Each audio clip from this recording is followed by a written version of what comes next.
Bonjour et bienvenue pour le deuxième épisode du signe des Béliers. Je vous raconte aujourd'hui son profil astral et son caractère. C'est donc le premier signe du zodiaque. Il incarne le printemps et le renouveau.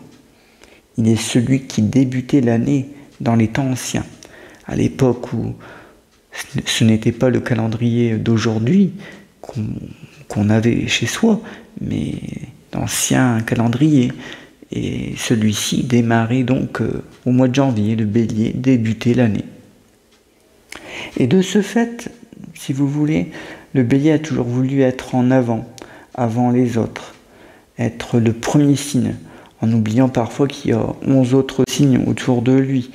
Il a toujours voulu être dans l'action, le premier à prendre les décisions, en oubliant un petit peu tout le monde finalement. Il oublie que ses actions doivent avant tout avoir un sens, un but. Et donc ce signe de renouveau, il aime être dans le commencement. Donc à prendre les décisions tout de suite, à foncer dans le tas s'il le faut. Plus que n'importe quel autre signe d'ailleurs. Alors on pourrait évidemment mettre d'autres signes à côté de celui-ci dans l'action, mais au niveau de la puissance, je dirais que le Bélier fait partie des privilégiés. Et donc, comme je vous le disais, ses moments préférés, ses étapes de vie où il se sent pousser des ailes, où il fonce dans le tas, eh bien, ça favorise les mises en place de projets, et quel que soit le plan, sentimental, professionnel ou n'importe quel autre domaine. Il est tout en ébullition, le Bélier. Et quand il agit, il se lance tel un cheval fougueux. Vous voyez, on ne peut pas l'arrêter. Il est sûr d'avoir la bonne réponse ou de faire la bonne action au bon moment. Et ce n'est pas toujours le cas. Mais on peut lui pardonner, car c'est toujours de bonne foi qu'il le fait. C'est comme ça. Il agit parce qu'il sent que c'est le bon moment et qu'il doit le faire avec cœur, avec enthousiasme. Et quelque part, je pourrais dire aussi que pour le Bélier, plus c'est gros, plus c'est important, plus c'est intense, et bien mieux c'est. Et c'est bien là le problème, justement. Car à courir plusieurs lièvres à la fois, le Bélier, il peut avoir tendance à s'éparpiller et à négliger l'essentiel des choses. Ainsi, il peut parfois oublier que pour l'action n'est pas une fin en soi. Il faut mesurer les risques. Même s'il est débordant d'énergie, le Bélier peut finir par s'épuiser à courir à chaque fois, comme ça, justement, plusieurs lièvres à la fois, plusieurs projets, aller dans tous les sens, sans avoir de la satisfaction du résultat d'ailleurs. Or, même s'il a tendance à s'enflammer et à se lancer à corps perdu dans la nouveauté, le Bélier a besoin de s'épanouir. Et oui, de s'épanouir aussi dans la réalisation. Il ne s'agit pas d'arriver à un but, mais il s'agit aussi de s'y plaire quand on a réussi les choses. Et il oublie un petit peu parfois ça, le Bélier. Alors, quand on a les résultats, on aimerait bien aussi en profiter. Et il n'en profite pas tellement finalement. Et il risque fort, parfois, justement, d'être un petit peu déçu, d'être un petit peu frustré et de ruminer. Ceux-ci, on les appelle les actes manqués. Il doit aussi apprendre que la persévérance peut être une compagne de fortune, alors que sa tendance naturelle à passer d'une chose à l'autre sans terminer ce qu'il a commencé peut finir par être pesante. Et il continue à faire ce qu'il pense être bon, mais quelque part, en commençant un projet puis un autre, il s'épuise, il épuise son énergie et il ne sait plus où il en est. Donc c'est un signe qu'il faut prendre avec précaution, surtout au niveau des décisions, et qu'il faut peut-être apaiser. Il a besoin parfois d'ailleurs d'un signe à côté de lui pour lui rappeler que ses instants de fougue, ses actions, ses décisions, il faudrait peut-être tourner cette fois sa langue dans sa bouche avant de prendre la décision, avant de parler. Et donc c'est un signe qui est fort, puissant, comme je viens de vous l'expliquer, mais il a besoin aussi de pause. Et selon l'ascendant, cela va distinguer une personnalité plus ou moins puissante, plus ou moins domptable. Et on peut dire aussi que le bélier, il est du genre à courir plusieurs lèvres à la fois, mais s'il le fait, comme je vous l'ai dit, c'est que il sent qu'il faut agir tout de suite et pas dans 10 ans. Et c'est pour ça qu'on l'aime, le bélier. On peut compter sur lui. Quand il agit, on sait que c'est de bon cœur. On sait que ce n'est pas pour faire plaisir à quelqu'un ou pour se miroiter comme ça. Non, il n'est pas dans l'hypocrisie du tout. Hein. Tout ce qu'il fait, c'est vraiment de la sincérité pure. C'est ça le bélier.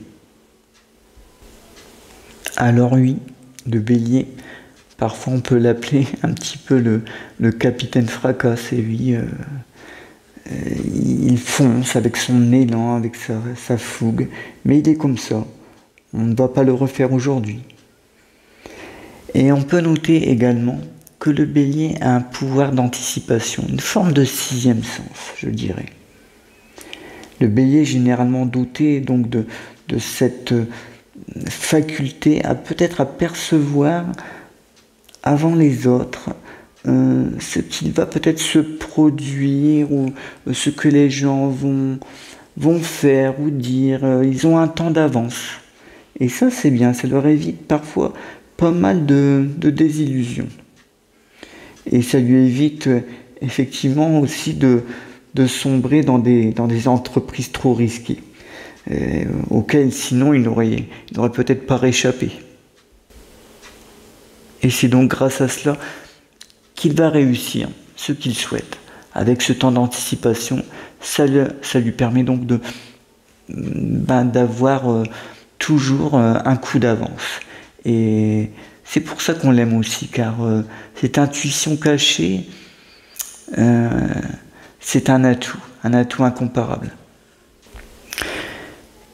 Et revenons à tout à l'heure quand je vous expliquais que le bélier était quelqu'un qui avait besoin d'un signe à ses côtés, qui pourrait un petit peu le calmer, le dissuader de prendre une décision trop rapidement. Bien oui, c'est un peu ça en fait. Hein. Le bélier, c'est un peu un chef de troupe, si vous voulez. C'est un dominateur qui peut parfois pécher par précipitation. Il a tout intérêt à s'ouvrir aux autres, à prendre le temps. Parce que ces décisions qui sont prises comme ça, d'un seul coup, eh bien, sont pas toujours les bonnes au bon moment. Ainsi, s'il écoute les conseils des autres autour de lui, les bons amis, etc., la famille qui lui veut du bien, eh bien, il aura beaucoup plus de chances d'arriver à un succès. Ainsi, le bélier, qui a toujours un pied dans l'avenir, il doit ne pas oublier de savourer le présent et garder en tête les expériences et les leçons du passé.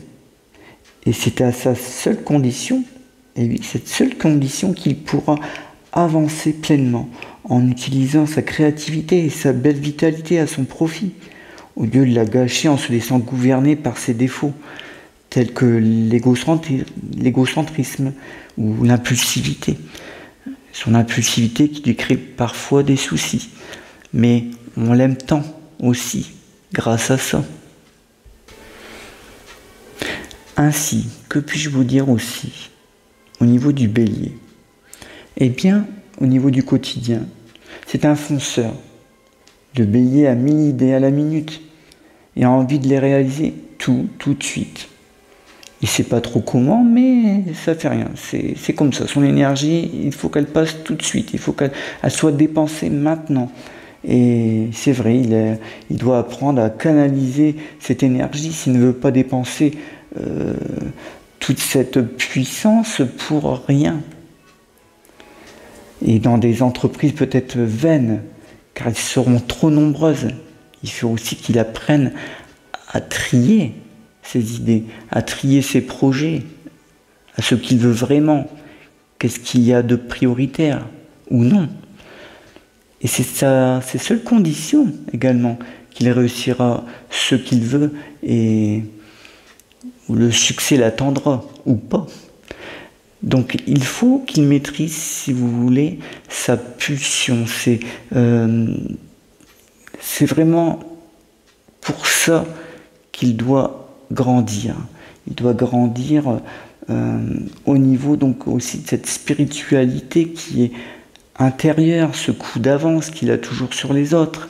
Il doit apprendre de ses entreprises passées, de ses échecs aussi, comme on en apprend tous. Mais on peut dire aussi que le bélier nous prend par la main et avec lui on n'a pas peur. C'est lui qui prend les décisions, c'est lui qui est comme un bouclier face aux difficultés. C'est pour ça qu'on l'aime aussi. Alors, s'il s'enrichit de toutes ces expériences, ou du moins un minimum avant de se lancer, il pourra faire de grandes choses. Sinon, il risque de perdre son temps dans des actions gourmandes en énergie et pas nécessairement valorisantes. Alors, en conclusion, pour le caractère du bélier, on peut dire que c'est une personne dynamique, autoritaire, c'est un batailleur, un impulsif. Il affronte l'adversité avec beaucoup de fermeté et il sait repartir à zéro s'il le faut. Il aime bien organiser également la vie des autres, la sienne avant tout, mais aiguiller les autres, c'est vrai, à sa façon, à sa manière. Comme un chef, comme je venais de le dire tout à l'heure, un chef de tribu. Voilà, il les guide. D'ailleurs, il donne beaucoup. Eh oui, le bélier donne beaucoup, et notamment à sa famille. Et donc, finalement, et c'est bien normal, il exige de la même façon, la même réciprocité envers lui. Il exige évidemment le respect que tout le monde a bien le droit d'avoir, surtout dans la famille, les amis. Et donc, sur ce point-là, il est intransigeant. Et on le comprend. C'est sa façon à lui de dire que s'il est capable de tout donner, de donner autant de force, autant de puissance, d'énergie pour les autres, eh bien, il doit y avoir un minimum qui doit être rendu au bélier. On le comprend pour ça. Également, le bélier est un signe astrologique qui est un petit peu rancunier. Il n'oublie jamais ce qu'on lui a fait. Ah ça non, jamais. Ça fait partie d'une de ses forces, finalement, d'avoir autant de mémoire pour finalement prendre la décision quand il faudra qu'elle soit donnée au bon moment, cette décision. Vous voyez, il n'oublie pas ce qu'on lui a fait pour pouvoir avoir une réaction à un moment donné et au meilleur moment. Mais il n'est pas dans la revanche. Oh non. C'est plutôt faire comprendre aux autres, aux personnes qui lui ont peut-être fait mal, qui l'ont peut-être blessé, eh bien, à leur faire comprendre qu'ils n'étaient pas dans la vérité. Et le bélier saura leur donner la preuve de cela. Par conséquent, on peut dire que le bélier est un être droit et juste, honnête avec lui-même et avec les autres. C'est un signe fort et qu'il veut dominer l'autre pour pouvoir mieux peut-être le protéger à sa façon, mais toujours en étant droit dans ses bottes et avec un gros cœur. Voilà. Ici s'achève ce deuxième épisode consacré au bélier, à son caractère et à son épanouissement, à sa révélation en tant que premier signe du zodiaque. Voilà, ici c'était donc son profil astral, au sens large bien sûr. Il faudrait le décortiquer petit à petit au niveau des des décans pour être plus précis, mais je voulais vous donner ici une première ébauche, voilà, du signe du Bélier. Il y a tant à dire sur chaque signe. Alors on ne peut pas tout dévoiler en un épisode. Et donc le prochain épisode sera, sera sur l'amour, sur la façon dont le Bélier réagit avec les autres. Et j'évoquerai aussi ses qualités et ses défauts. Je vous laisse sur ces bonnes paroles et je vous dis à très bientôt. Au revoir.